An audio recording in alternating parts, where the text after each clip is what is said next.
Hey, what's going on, guys? Welcome to Ben Hart Shoots. Kablaka!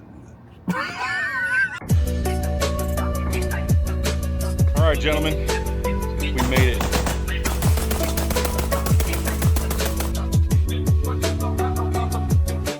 Hey, what's up, guys? Welcome back to the channel. Today's video is going to be a little bit of a faster one. We have a couple of optics that were sent to us by Vector Optics. Appreciate those guys for helping out the channel with some products for review. This is the Vector Paragon 1X Prism optic and a 3X flip to side magnifier. That's already one of the things we're going to talk about. Is that right there? We're going to go ahead and do a quick zero on these. We haven't shot them at all really, and we're going to see where it's hitting. We have a zero target set up back here, so go ahead and see where it's hitting and how those turrets feel. It's mounted up to the X-Star EP9, by the way. Yep. Fully polymer 9mm PCC. It's pretty cool. Very cool. And you can absolutely HK slap this gun. All right, let's see it. Going for, oh my word.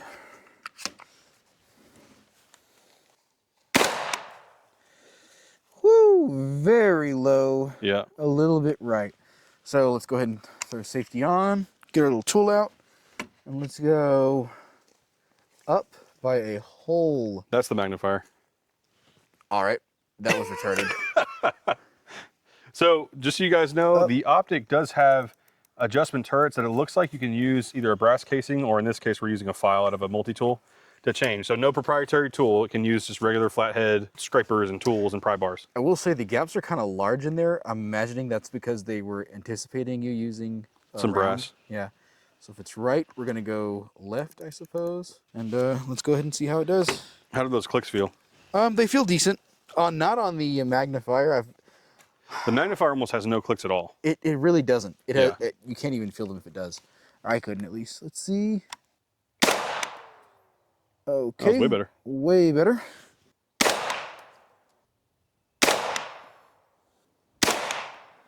Yeah, you're grouping bottom right. It's working its way up. It's getting closer.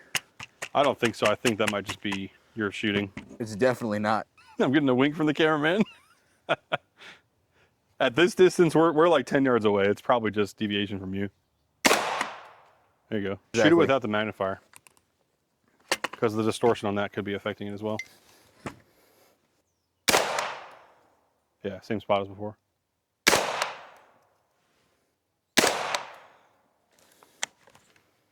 Where did that one impact? That was the same large hole. The bottom right one? Yeah. I'm gonna aim for like the, what is that, an 8? The 8 number on the left. Okay, left 8. Yep. The higher you go up on that target, the less stable it is. Yeah, that's probably a good idea.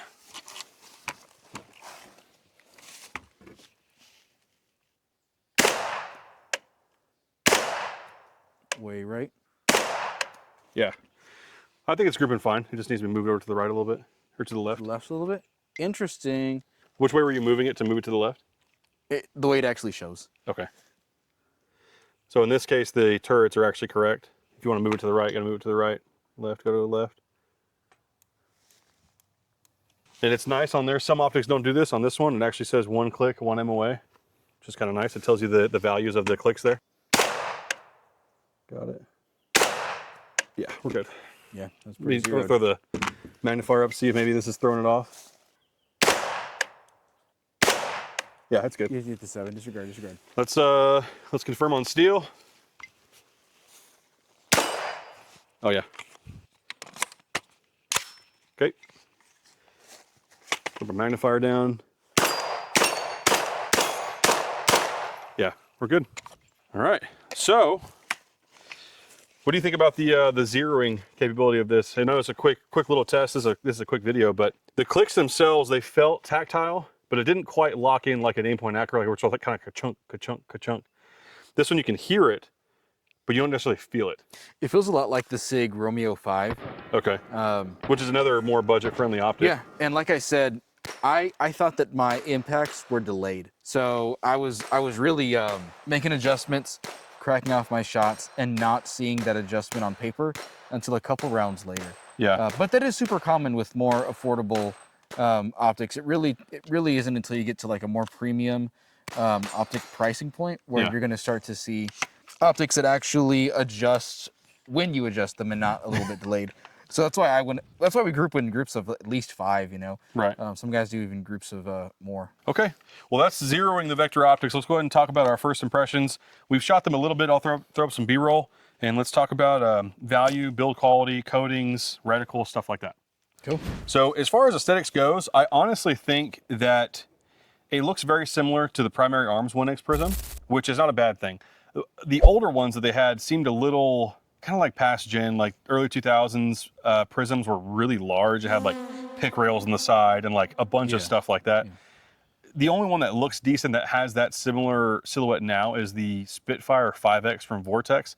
And even still, it's kind of on the edge of being a little too much. This looks pretty tasteful, I'll say. The machining is nice. The anodization is a little bit more affordable, but again, this is a budget optic, but it's got some really smooth kind of curves to it. Nothing real spectacular, but just a tastefully done optic. A couple of small lightning cuts down here. And then the magnifier itself is just very simple. It's a basic magnifier, which is totally fine. Magnifiers are just force multipliers. They're really not meant for anything else, you know. So if it works, it works. But what do you think about how they look? Sure, yeah. I don't use magnifiers for force multiplying. I use it for zoom multiplying. Okay, all right. Okay. As far as the way they look, the only thing I will say, like if you handed me this and you were like, hey, change one thing about it, it is definitely, without a doubt, going to be that little blue right there in the VE. Other than that, I will say it's simple enough that nothing else really stands out as far as like aesthetics. It's pretty unoffending. Yeah, you know what I mean? It really is. Yeah. It's nothing like too weird. Doesn't look like an animal. Yeah. You know? Yeah. But like it a mini also ACOG. like you referenced like those kind of, you know, earlier red dot setups or Prism setups that were kind of like over the top, which really remind you of like an Alibaba special.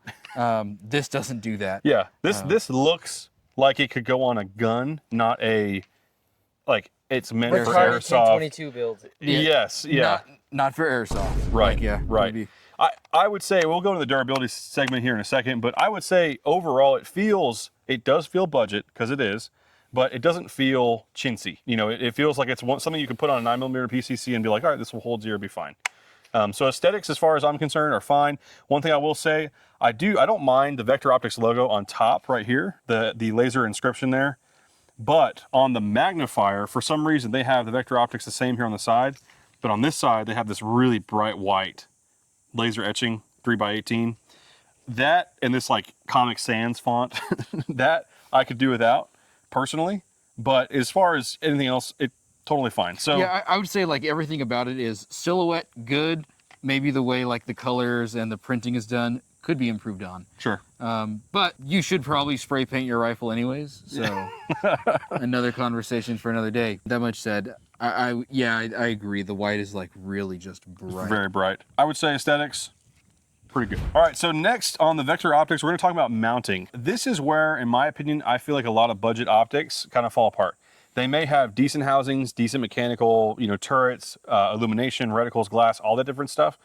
But for some reason, the mounts, they really cheap out on. And if you notice on more expensive optics, like, you know, lead and steels or aim points or some Holosuns or SIG or whatever it is, bigger, EOTech's big box brand companies, their mounts are tough. They're robust. Yeah. And maybe not, they don't look great sometimes, but they're very strong. The opposite is true for these. I feel like I haven't done any drop testing. Maybe we will eventually, but just looking at the screw quality, the screw diameter on the optic itself right here, very skinny. These are damn near like optic screw size. Like pistol optic screw. Pistol optic screw, yeah. And you can see here, I think it's a T10 Torx bit. So really small. The mount itself is probably 6065, or is it 6065 or 661 aluminum? A cheaper aluminum, I would assume. It's kind of a Chinesium aluminum. I would say it's okay for range use, anything like duty use or whatever, where this is gonna be like beat up against stuff, you know, often or in and out of a truck. I might be a little wary just from first impressions. They do give you a riser for the red dot, which is nice. So you have the optic riser here, and they give you an adapter plate that lifts it up about 1/4 inch, that's what it looks like. And that is to give you a perfect co-witness or, you know, perfect sight picture through the magnifier, which also comes with a riser adapter plate as well. Now, speaking of the magnifier mount, not great. The magnifier itself is fine. Magnifiers are very difficult to do wrong. Yeah, it is just, it's just a magnifying glass. inside of a metal tube. It's all it is. And those are very simple to do, and they're very affordable. But magnifier mounts, while this is a flip to side, this is what you can expect the flip to side to be like. it's just not great. It's you know, firstly, the button to flip it to the side is this right here. There's no markers, there's no notations on this is the button to flip it to the side. In the dark, both of us last night were having a hard time finding it. Yeah. You kind of look, feel around, you'll just happen to hit it. Yep. That's not great, in my opinion. There is a lot of springs, exposed spring material in here on a thin pin. You can kind of see how thin that pin is right there. The pin is not coated the same color as the mount, so it kind of stands out. And on the inside, there's more springs and detents, things like that. The button feels okay.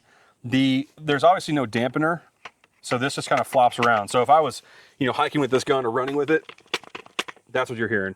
So not super great. Now, thankfully, you don't have to hold zero with a magnifier. You basically just center the reticle inside of the glass, and you're good to go. So it's probably not going to cause any like zero shifting or anything like that, but just does not scream confidence. I don't know what you think about that. Yeah. So I had a couple thoughts. One, last night, just manipulating this was so difficult that it was immediately like, no, this is not good. Just because, Kind of a turn off. like, yeah, if you try to reach over with your offhand and hit it, it's possible, but what you end up doing is you end up pressing up against the back ends of these optic screws, and you're really feeling around. Flip it over so you can show them. And you're really feeling around, and all of these surfaces right here feel like they could be this. And so what you're doing is you're pressing up against just anything, hoping you hit it. and then eventually you hit it.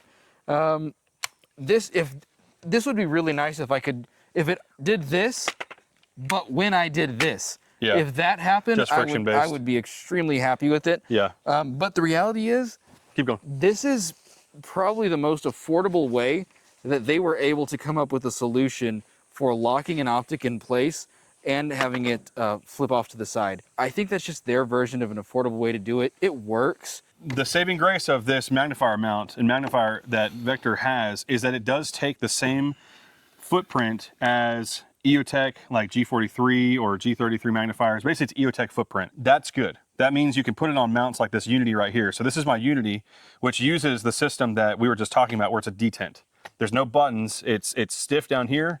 It won't flop open underneath, and you have to lift it up, and it locks in, and it won't go down unless you hit it. So you can get a mount similar to this and use this magnifier with that mount if you want to.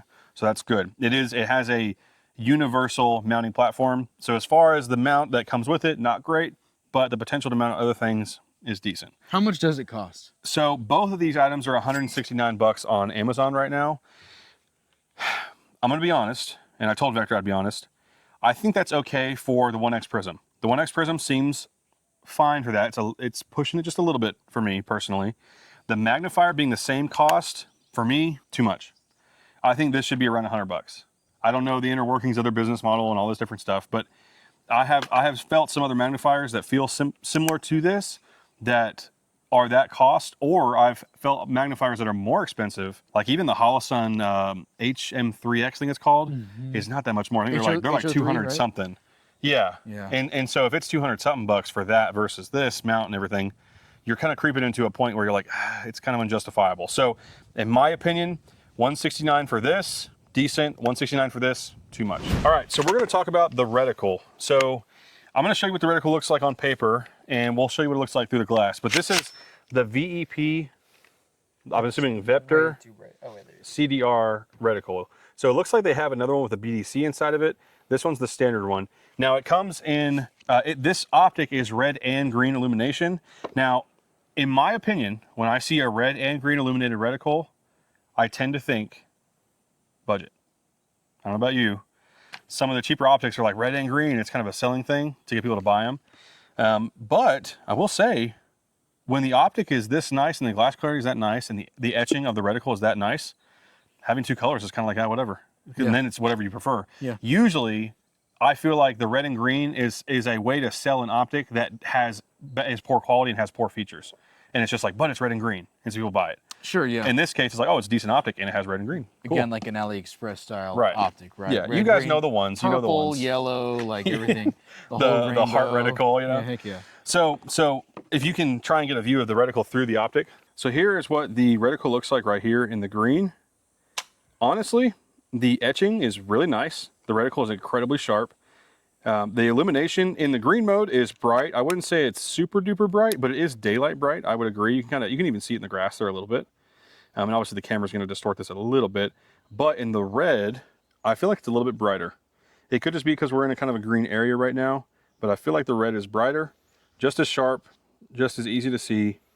And honestly, I really like the reticle. I think it's a usable reticle. I think it's sharp enough to be precise. And behind the magnifier, which I'll flip up here in a second, it looks pretty daggum good. Both of the optics, the magnifier and the red dot, both have diopters you can adjust for your eyes to make sure that the reticle is clear and not blurry. But honestly, it looks pretty great. All right, so with the Paragon from Vector Optics, the glass clarity is actually really good. The glass clarity of the magnifier is not quite as good as the Prism in my opinion. I feel like the amount of, maybe it's just the amount of lenses you're looking through kind of starts to, you can see some aberrations, you can kind of see some artifacting. Yeah, artifacting.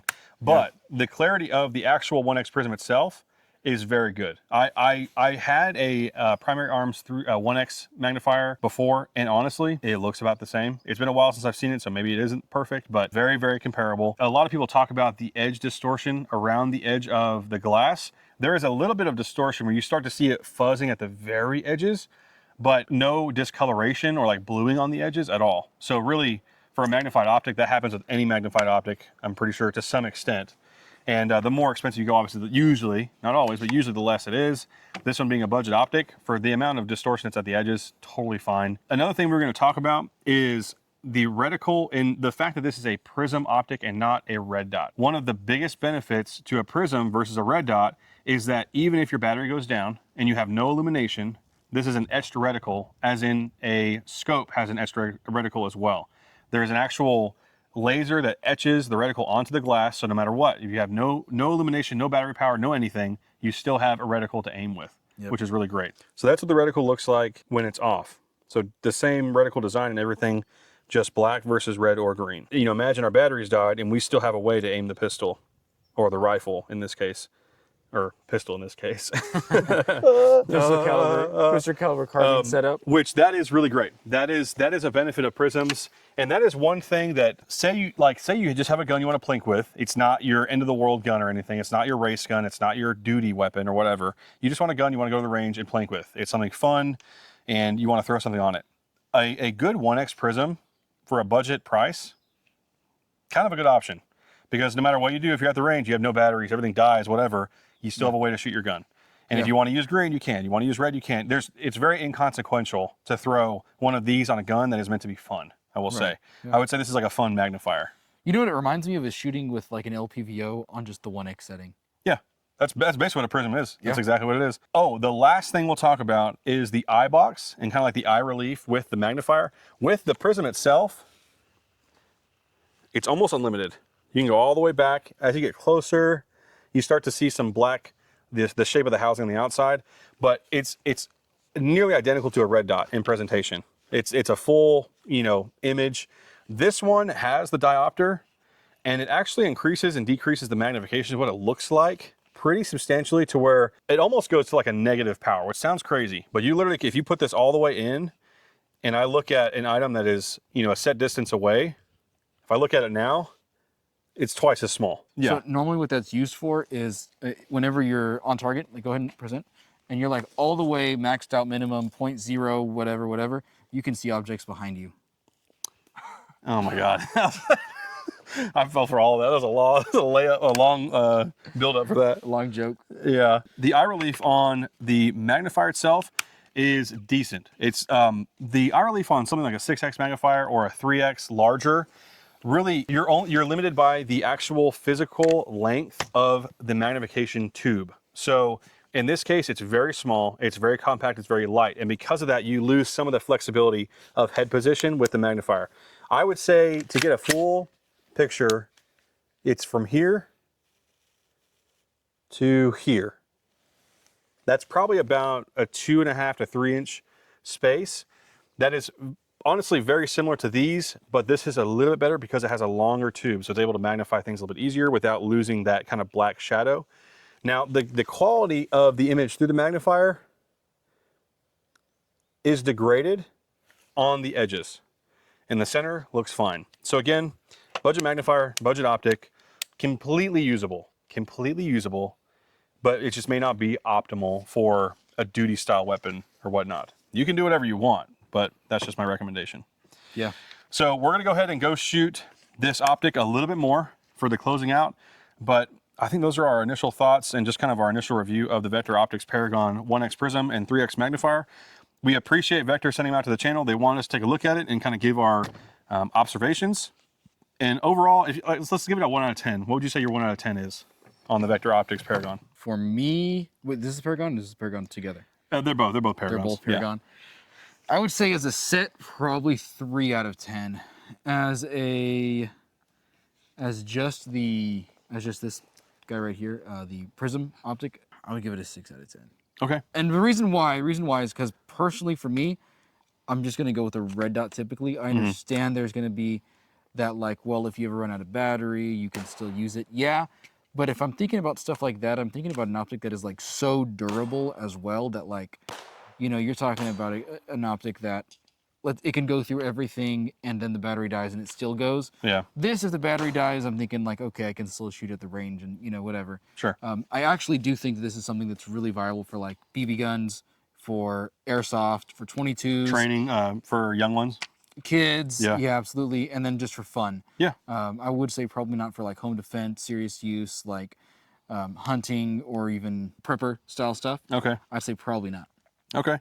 I think my 1 out of 10 score for this, the package together, I'm going to give it, I've used a lot of magnifiers. I'll give it I'm going to say 5, just a flat middle grade, completely adequate, not exceptional, but not horrible, just right in the middle. Now for the Prism itself, without the magnifier, I'm going to go probably a 7. And that's because the primary arms is very similar to this. I'll throw up the specs for this, by the way. I should have done that earlier, guys. Apologize about that. I'll throw up the specs like battery life and all that kind of stuff. And if you're interested in those things, you can just read them out. But as far as build quality, eyebox, glass clarity, reticle design, things like that, I like it. But because it's not super proven, it's not an EOTech, it's not an ACOG, it's not a Triticon, these brands that have been around for a long time. Not saying those are always justifying of their requested price. Just going to say that. This is something that I would use as a hobbyist. Like he said, for to train the kids on with a 22, small 9mm PCC like this X-Star we have right here, just for fun. I feel like it is a fun enhancer for sure. Yeah, everything else fades away when you actually use it, right? Like from the weird coloration, the white, text and stuff like that. Yeah, the aesthetic. The actual usability, the eyebox, like the clarity, everything. The actual interface with it is so good that when you're shooting it, you're not thinking about, okay, this is actually like a budget optic or whatever. You're really just looking at it like it's a regular optic on your gun and it's just going to shoot. A lot of my concerns are going to be longevity, like serious like injury to the optic. Is that going to make it, is it still going to work after some bumps and bruises? And the other thing that for me as a buyer, looking at this and saying, okay, but what about like the Sig Romeo 5 or some of the Holosuns or just other budget red dots as compared to a Prism? Personally, I'm more of a red dot guy, so for me, trying to get me into a non-magnified Prism is kind of going to be hard anyway. So it's an uphill battle. If you're trying to sell me this, that's why for me it's a hard sell for you. Yeah. Because for me, I don't understand the 1X Prism thing, but for guys that like it and that guys that are maybe they have had the primary arms one, they have a secondary build, they're not wanting to spend the primary arms dinero on it. You just want a filler optic. Exactly. Yeah. I would say like a scenario I can think of where this would come in handy is I have seen these for sale in some gun stores. Say you have a competition and you want to use your PCC for competition. You have your optic, your battery dies, or your optic breaks, or you forget it, or something crazy happens, right? If this was the only thing at the store you could buy to put on the gun for the competition, it's totally adequate. I think you could run a comp with this, no problem. And so it is dependable enough for something where it needs to perform at a high enough level to allow you to compete. I think that's fine. Now, am I going to give this to a guy who's airdropping into Gerkstadt or whatever? Probably not. You know what I mean? Chirac. Now, I mean, maybe some of them Ukrainians have stuff like this. Who knows? They got some cheap stuff out there, but they're rocking it, and Yeah. it works. You know, it works. Does work. Like, It does work. That's the thing. Just like a lot of things in life, and a lot of things, especially with firearms, just set your expectations accordingly. This is a budget optic. It's not meant to be an ACOG. It's not meant to be a Triticon, but it's meant to be a viable option for someone who wants to use it as a hobbyist for what it's intended for. Let's go put some rounds through the Vector on some steel over here, and we'll close it out. All right, we're gonna throw some shots through the Vector Optics Paragon and close it out with the X-Star EP9.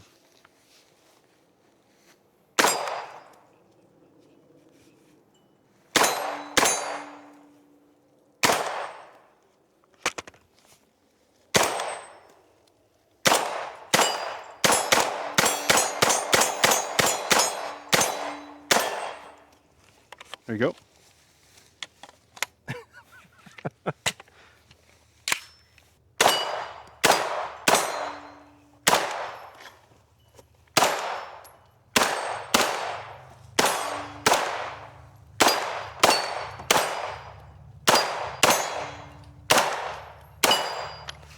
All right, that's it.